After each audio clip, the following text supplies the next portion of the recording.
G'day everyone. Welcome to Get Lost with a Travel Guide with your host, Ben. And today we've got one of my inspirational people when it comes to writing books. I've read this gentleman's book numerous times.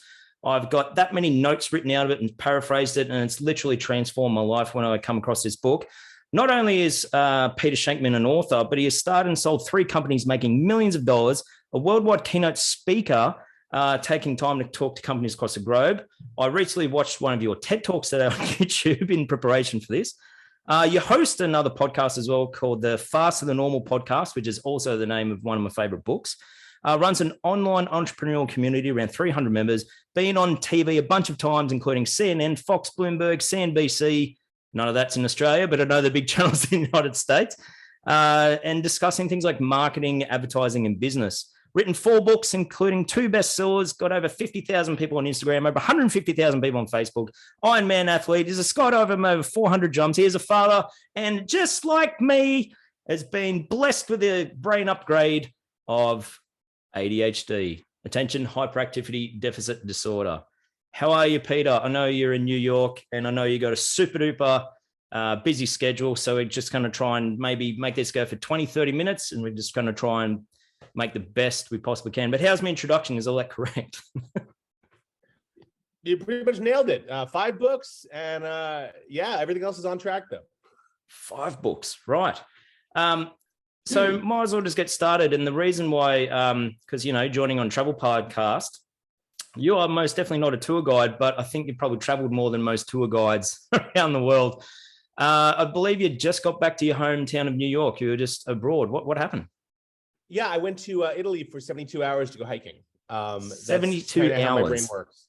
That's how my brain works. It's like, there's a great Instagram meme running around right now that says, it's a therapist talking to a person. They say, then what do we do when we're sad? And the person says, we look for flights. It says, what? And then we get on the plane. It's for me, travel is something I fell in love with. Really when I got out of school. I never traveled abroad in school. I never studied abroad or anything like that. But my first business trip, I think, to LA, I just sort of fell in love with the whole concept of traveling, and that sort of blew up. So I am on the road a ton for my corporate keynotes. I keynote around the world and speaking to companies big and small. And I travel. I'll travel to Asia the way people travel on the Long Island Expressway. And so for me, it's perfectly normal. And so to wake up, decide, okay, I'm getting on a plane, go somewhere, whatever. It's I have no problem doing an overnight flight to just spend 3 days somewhere. I just today to take my daughter to Tenerife for 4 days in late August, because there's a huge water park in Tenerife. And I'm like, hey, this should be fun. So, my 9-year-old daughter and I will go water parking. So I love the concept of travel. I love the act of traveling. For me, the journey is just as important as the destination, if not more so. When I get on a plane, that's my happy place. So I can sit down, I can work. I've written all my books on planes.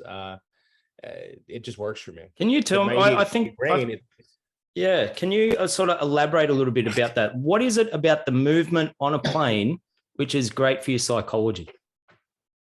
When you're on a plane, ironically, it's the most free you'll ever be, even though the rules are very clear. Sit down, shut up, don't cause trouble. But for me, it's the most free I'll ever be because I can't do anything. It's the same reason I love skydiving so much. When I jump out of the plane, my entire life boils down to 2 options: open the parachute or don't open the parachute. That's it. I have no other choices.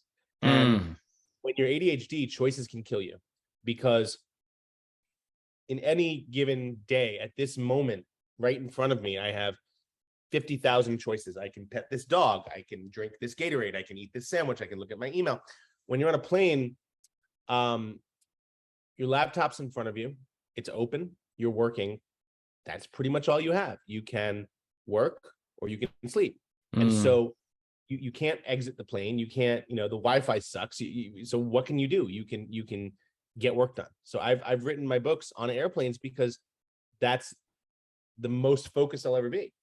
Right? I'll sit down, I'll get a Diet Coke, I'll start writing. 14 hours later, I'll have a book and I'll have landed in Asia. It's the greatest thing in the world for me. I love it.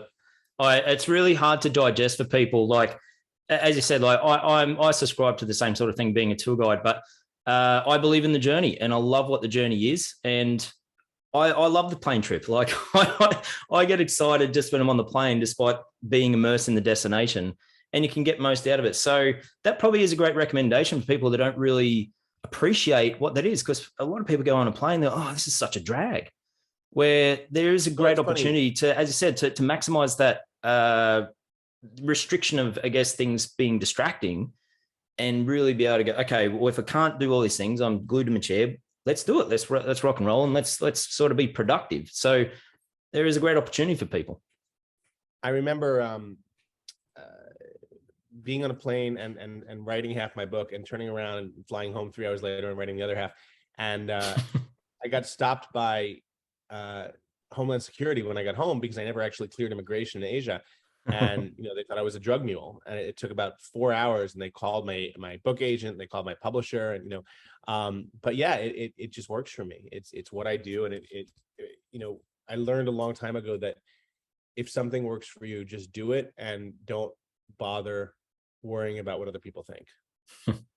Well, we're talking about ADHD, and it's super misunderstood, and it's also very complicated to be able to explain it. So when people ask me about, Ben, you got ADHD, can you sort of explain it? I'm like, mate, have you got an hour? Like maybe half an hour? Like I've really struggled in that regard. I'm like, hey, have you read this book? Here's a podcast. And everyone's like, just like, I haven't got the time. For me, there's so many different books out there, which is super complicated. It uses a lot of scientific lingo, which just goes completely over people's heads, and they're still confused at the end of it. I love your book because it really it makes something simple make something complicated very simple. But would you be able to explain in your best words, maybe 60 seconds? So if someone asks me, Ben, what's ADHD? Can you explain that? And I've got 60 seconds. How can you explain that the best way possible? For me, it's having a brain that moves a lot faster than normal people's brains, but the brakes don't always work. So I have this incredible Ferrari or Lamborghini, but if I don't drive it a very specific and certain way, there's a good chance that when I have to slow down, I won't be able to. And so I focus on driving it in a very specific way. I've taught myself how to drive this brain or this car in a way that allows me the ability to stop when I need to.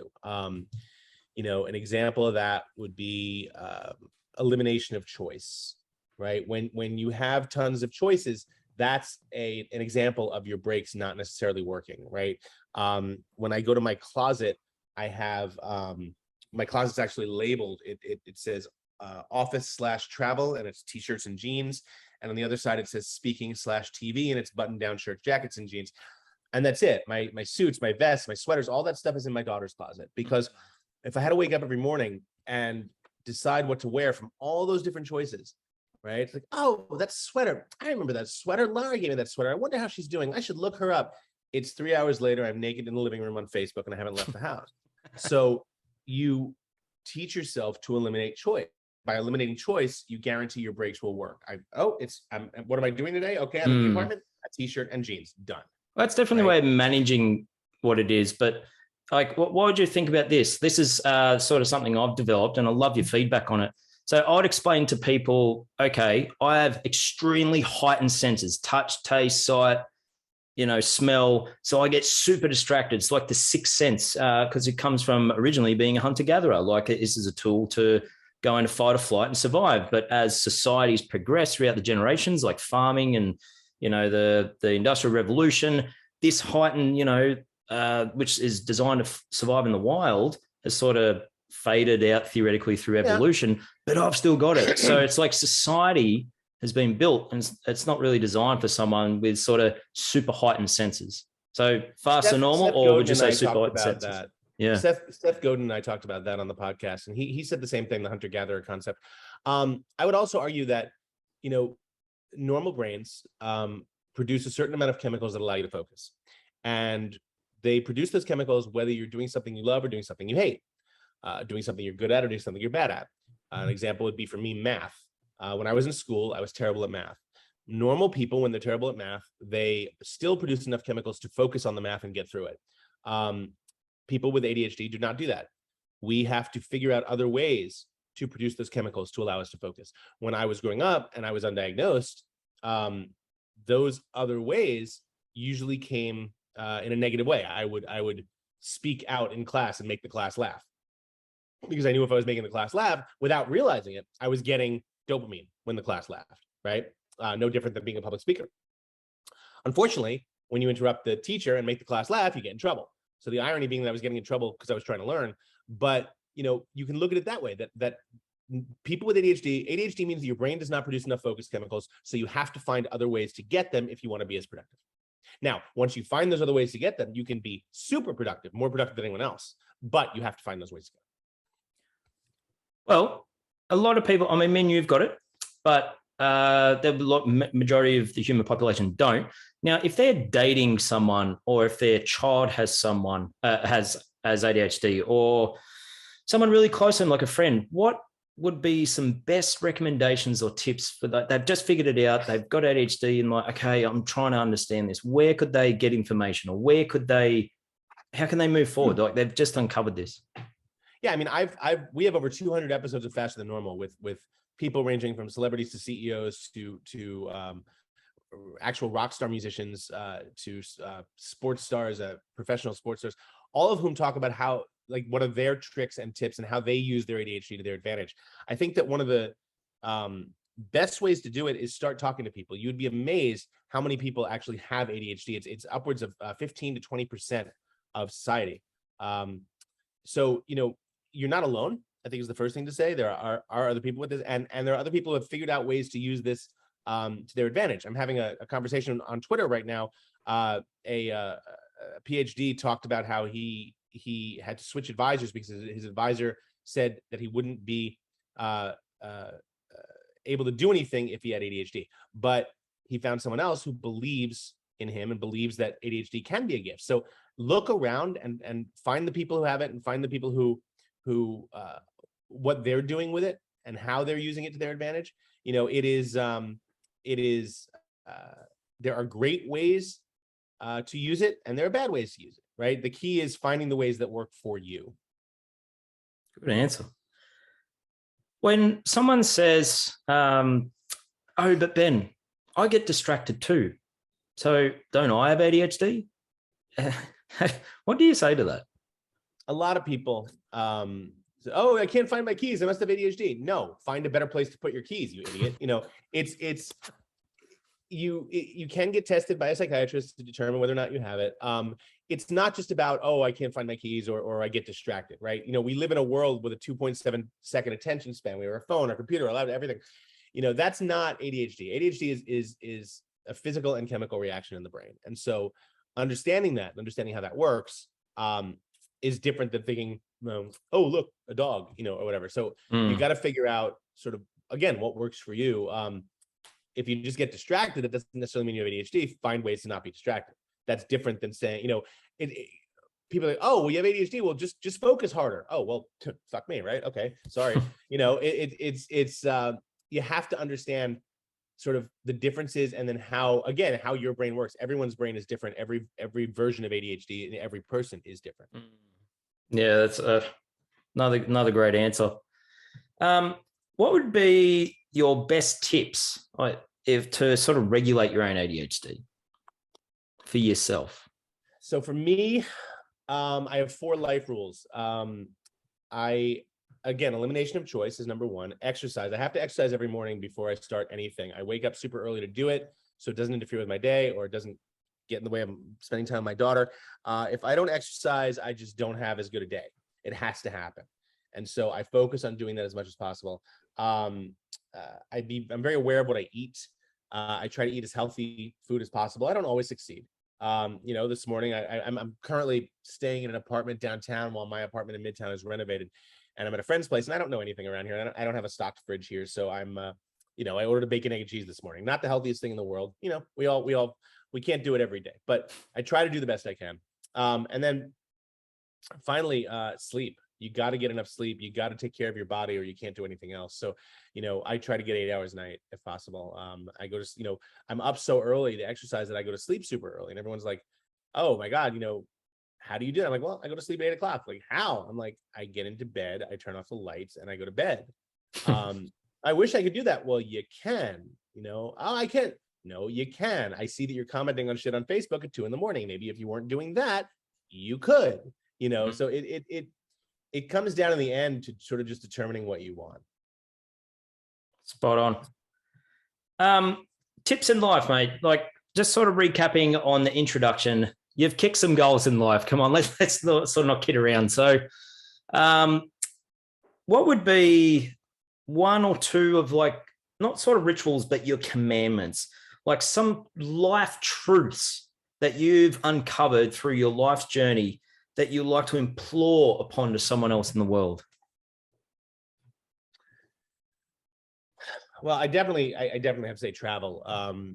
The cure to anxiety, the cure for anxiety is action. And action for me comes in the form of movement.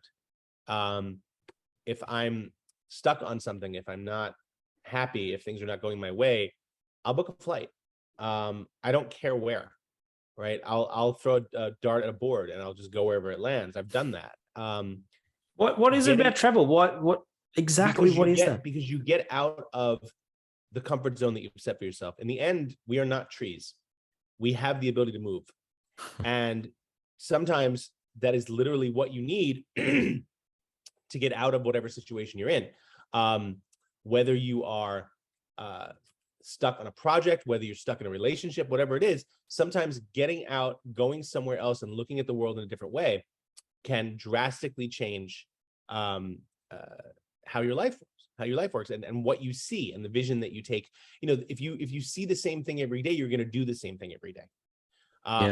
Yeah. There's a wonderful book by a international pilot for, I think he works for British Airways.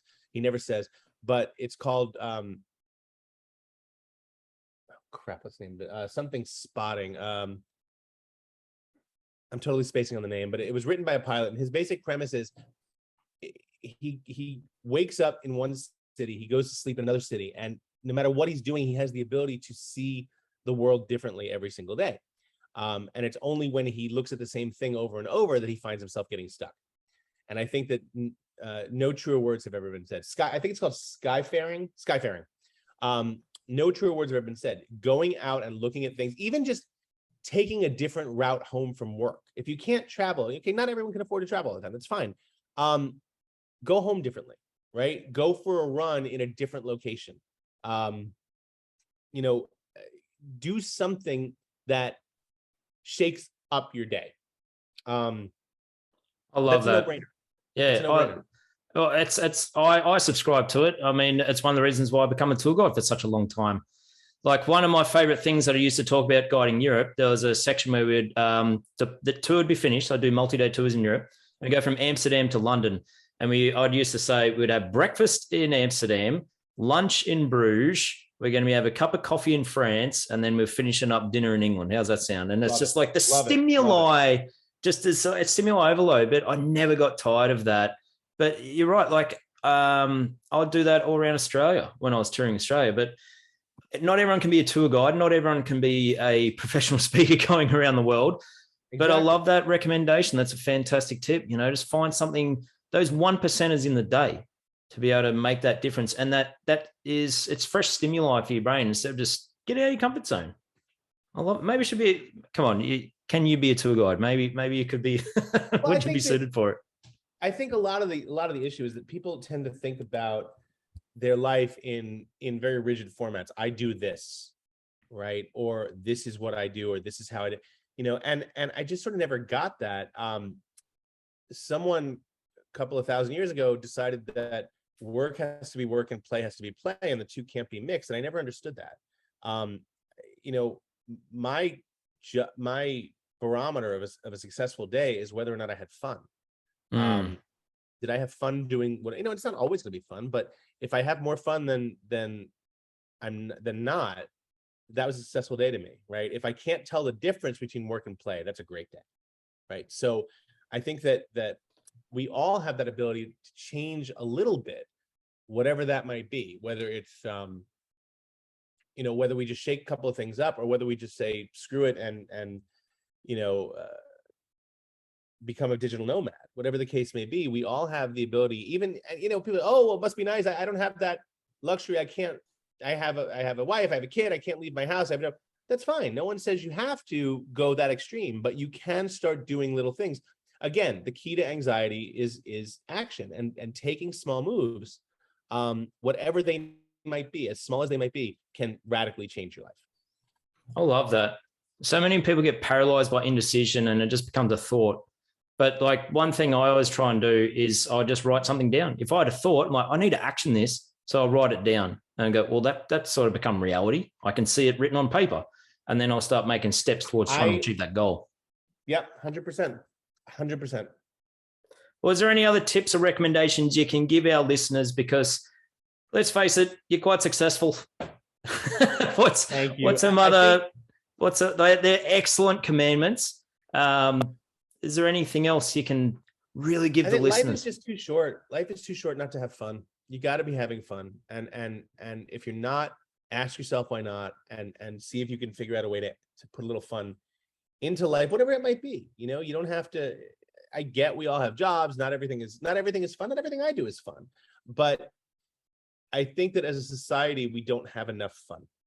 And if we can figure out small ways to get a little bit of that back, I think it would go a long way. Love it. Well, Peter, we are just about running out of time. So really appreciate, I know you're super mega busy and you're literally jet setting all around the world and all around the country. But from me to you, I really want to tell you this story, how it come about. I went to a seminar. There was about 500 people in the room. There was an entrepreneur on stage. It cost $3,000 just to enter this seminar. So it was like super duper. And the entrepreneur guy also has ADHD. And any questions? I'm like, I am taking this opportunity. And I asked him, because he's full of biohacks, this guy. And I asked, how do you tap into ADHD? What's some similar sort of questions? And guess what he said? Peter Shankman, faster than normal. So you're joking, really? In front of 500 people. And I'm like, yeah, right. Then that's how I come across your book. So I love it. That's awesome. Yeah. And I did. I was listening to and read a lot of Gabor Mate, who's super intelligent doctor with all this information. But yours, in my opinion, is the best go-to book about ADHD. It's too hard for people to read, and people can't read anything bigger than a TV guide, which I understand. But maybe this podcast is a nice segue into just exposing and eliminate some type of bigotry and stigma that still exists, unfortunately, around this. So for me to you, I really want to thank you for writing the book. And also now I took action. And look what it's led to. You and I having a conversation. So I'm glad we could, man. I really appreciate that. It's very kind of you to say. Well, thank you so much. And you have a fabulous day in New York City. What are you going to get up to? Thank you. And you as well. Oh, I'm about to go to bed. It's like, it's like nearly midnight here. What's on for the rest of your day before we go? A couple more meetings, and then I got to at some point, I'm going to get the dog over to the dog park, let him run around for an hour. So he doesn't go psycho on me. But pretty easy day. Magic. Well, thanks, Peter. All right, man. You take care, Ben. Cheers. Bye. Bye-bye. You made it to the end of the podcast. All right. You know the drill. Give us a like, subscribe, or leave some juicy comments. And thank you so much for listening to Get Lost with the Travel Guide, where we talk all things travel, tourism, and adventure. See you next time.